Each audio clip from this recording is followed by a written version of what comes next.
Assalamualaikum warahmatullahi wabarakatuh. Innal hamdalillah nahmaduhu wa nasta'inuhu wa nastaghfiruh wa na'udzubillahi min syururi anfusina wa min sayyiati a'malina may yahdihillahu fala mudilla lahu wa may yudlil fala hadiyalah.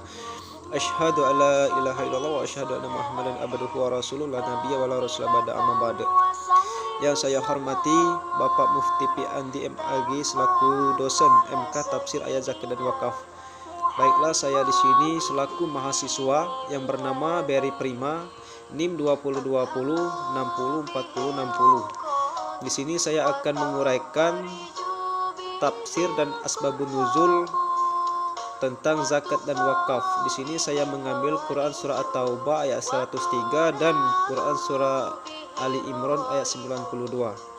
Baiklah, saya di sini akan membacakan yang pertama, yaitu Quran surah At-Taubah ayat 103 yang berbunyi khuz min amwalihim shadaqatan tutahhiruhum wa tuzakkihim biha wa shalli alaihim inna salataka sakanul lahum wallahu samiun alim, yang artinya ambillah zakat dari harta mereka guna membersihkan dan mensucikan mereka, dan berdoalah untuk mereka, sesungguhnya doamu itu menumbuhkan ketentraman jiwa bagi mereka.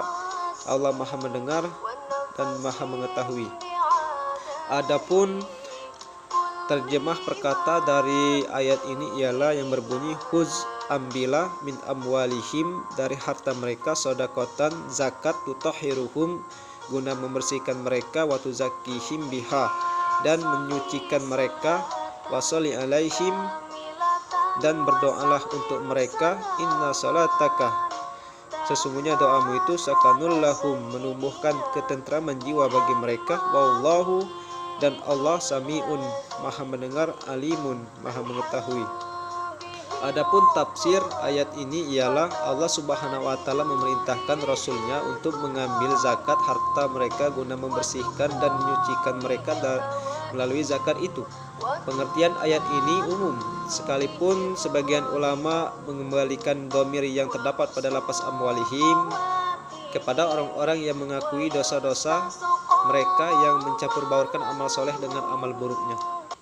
Karena itulah ada sebagian orang yang enggan membayar zakat dari kalangan orang-orang Arab Badui menduga bahwa pembayaran zakat bukanlah kepada imam, dan sesungguhnya hal itu hanyalah khusus bagi Rasulullah SAW. Mereka berhujah dengan firman Allah Subhanahu wa taala yang mengatakan ambillah zakat dari sebagian harta mereka hingga akhir ayat. Pemahaman dan takwilan yang rusak ini dijawab dengan tegas oleh Khalifah Abu Bakar As-Siddiq dan sahabat lainnya dengan memerangi mereka hingga mereka mau membayar zakat kepada khalifah sebagaimana dahulu mereka membayarnya kepada Rasulullah SAW.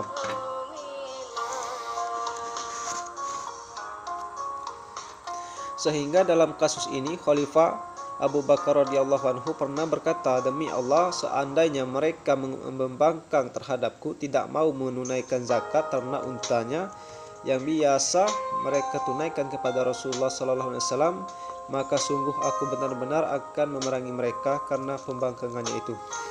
Adapun asbabun nuzul Quran surah At-Taubah ayat 103, yaitu atas dasar turunnya ayat tersebut di atas, Rasulullah SAW mengutus dua orang sahabat untuk mengambil harta zakat kepada orang-orang kaya dengan membawa surat perintah. Mereka suruhan Nabi SAW mendatangi Sa'labah dan membacakan surat perintah itu, dan Sa'labah pun berkata, pergilah kepada orang lain lebih dahulu, sekiranya telah selesai mendatangi yang lain, mampir kembali kepadaku. Setelah keduanya datang kembali, Sa'labah pun berkata, bukankah ini sejenis upeti? Maka pergilah kedua orang itu meninggalkan Sa'labah.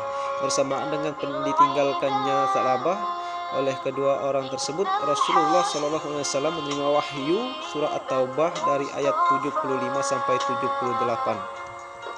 Sebagaimana yang menjelaskan bahwa tentang peristiwa yang terjadi dengan Sa'labah, juga sebagian ancaman kepada orang yang janji dengan bersumpah tetapi tidak menunaikan janjinya. Di sini tadi dijelaskan bahwasanya Sa'labah telah menyuruh orang untuk pergi ke orang terlebih dahulu, kemudian baru menemuinya kembali, tetapi dia tidak menepati janjinya. Demikianlah uraian asbabun nuzul Quran surah At-Taubah dalam kisah Tha'labah. Semoga bermanfaat dan menambah wawasan dalam pemahaman Al-Quran dan mempraktekannya dalam sendi kehidupan sehari-hari. Kemudian yang kedua, saya akan membacakan Quran surah Ali Imran ayat 92 yang berbunyi, lan tanalul birra hatta tunfiqu mimma tuhibbun wa ma tunfiqu min syai'in fa innallaha bihi alim. Yang artinya, kamu tidak akan memperoleh kebajikan sebelum kamu menginfakkan sebagian harta yang kamu cintai, dan apapun yang kamu ingin infakkan tentang hal itu sungguh Allah Maha mengetahui. Adapun terjemahan perkata dari ayat ini ialah lan tanalu, kamu tidak akan memperoleh albirra, kebajikan, hatta tunfiku, sebelum kamu menginfakkan, mimma tuhibbun, sebagian harta yang kamu cintai, wa ma tunfiku, dan apa yang kamu infakkan, min syai'in, apapun itu, fa innallaha, sungguh Allah, bihi, tentang hal itu, alimun, maha mengetahui. Di sini tafsir ayat Quran surah Ali Imran ayat 92, yaitu Waqi di dalam kitab tafsirnya meriwayatkan dari Abu Ishaq dari Amr ibnu Maimun sehubung dengan firman-Nya, yang artinya kalian sekali-kali tidak sampai kepada kebajikan yang sempurna. Yang dimaksud dengan albir ialah surga.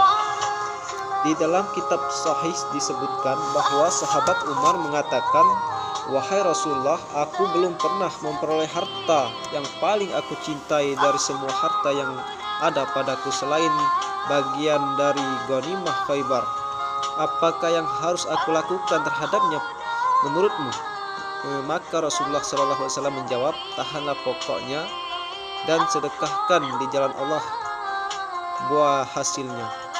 Al-Hafiz Abu Bakar Al-Bazzar mengatakan, telah menceritakan kepada kami Abul Khattab, yaitu Ziyad bin Abul Yahya Al-Hassani, telah menceritakan kepada kami Yazid ibnu Harun, telah menceritakan kepada kami Muhammad ibnu Amr dari Abu Amr ibnu Hammas, dari Hamzah ibnu Abdullah ibnu Umar yang menceritakan bahwa telah sampai kepadanya ayat berikut, yaitu firman-Nya yang artinya, kalian sekali-kali tidak sampai kepada kebaktian yang sempurna sebelum kalian menginfakkan sebagian harta yang kalian cintai.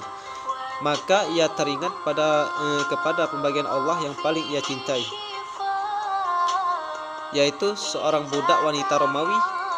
Atau Ibnu Umar berkata, Ibnu Umar berkata, dia merdeka. Demi Allah, seandainya aku menarik kembali suatu yang telah kujadikan sebagai amal taqarrub kepada Allah, niscaya aku akan menikahinya. Kemudian asbabun nuzul Quran surah Ali Imran ayat 92 ini ialah, telah menceritakan kepada kami Abdullah ibnu Yusuf, telah menggambarkan kepada kami Malik dari Ishaq bin Abdullah bin Abu Talha bahwa dia mendengar Anas bin Malik radhiyallahu anhu berkata, Abu Talha adalah orang yang paling banyak hartanya dari kalangan Ansor di Madinah berupa kebun pohon kurma, dan harta benda yang paling dicintainya adalah Bayruha, yaitu sumur yang ada di kebun itu yang menghadap ke masjid, dan Rasulullah SAW sering memasuki kebun itu dan meminum airnya yang baik tersebut. Berkata Anas, ketika turun firman Allah Subhanahu wa taala Quran surah Ali Imran ayat 92 yang artinya, kamu sekali-kali tidak akan sampai kepada kebajikan yang sempurna sebelum kamu menginfakkan sebagian harta yang kamu cintai. Abu Talha mendatangi Rasulullah SAW lalu berkata, wahai Rasulullah, sesungguhnya Allah Ta'ala telah berfirman, kamu sekali-kali tidak akan sampai kepada kebajikan yang sempurna sebelum kamu menginfakkan sebagian harta yang kamu cintai.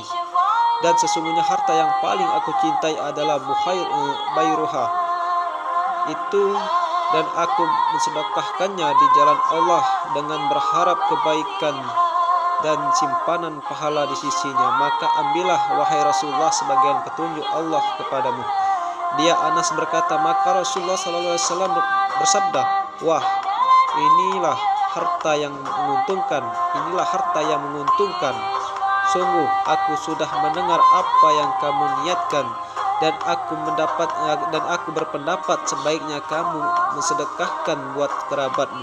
Maka Abu Talha berkata, aku akan laksanakan wahai Rasulullah. Maka Abu Talha membagi untuk kerabatnya dan anak-anak pamannya. Hadis ini juga dikuatkan oleh Rauh dan berkata Yahya bin Yahya dan Ismail dari Malik, pahalanya mengalir terus. Hadis tersebut menurut hasil ijma ulama tersebut dalam kategori hadis sahih sehingga bisa dijadikan hujjah.